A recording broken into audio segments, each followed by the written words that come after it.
But it brings us to Higher Ground, another pretty big hit, wasn't it? That's a big radio hit. Like, that did well for the band, that song. It's probably in the top 5 or 6 UB songs commercially, I would have thought. It was a big hit for us. It was, I think, probably our last self-written hit, I think. Top 10. I remember Top of the Pops under the bridge in Brooklyn, if I remember. That's right. I remember that. I completely forgot that. You're a deep fan, you are. Well, no, the thing is, as I said to you, Gilly, the live, in my own evolution listening, it was the live Top of the Pops, wasn't it? We were live from America on Top of the Pops, which hadn't been done very often.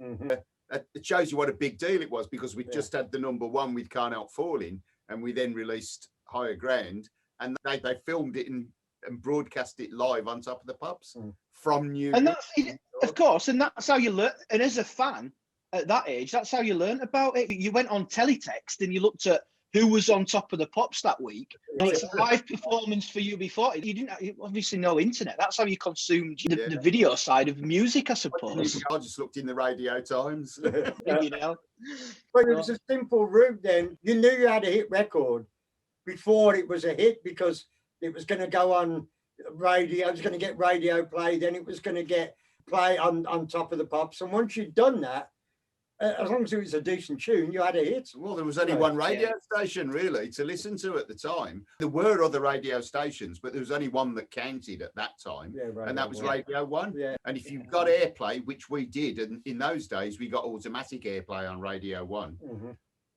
and that was, once you got that, you got rotation, and everybody in the country heard it, and that was how you got a hit. And then you got Top of the Pops, and that was it. Because in those days, it would take you 3 or 4 weeks to peak. It's not like today when you peak in the first week. You come in gradually. You built it up. I remember that we used to tape things on VHS, Top of the Pops performances, and then I suppose came MTV and VH1, and you guys were always UB40 Day on VH1 when that was a thing. I don't know if it's even still a channel, but we're going to play Higher Ground.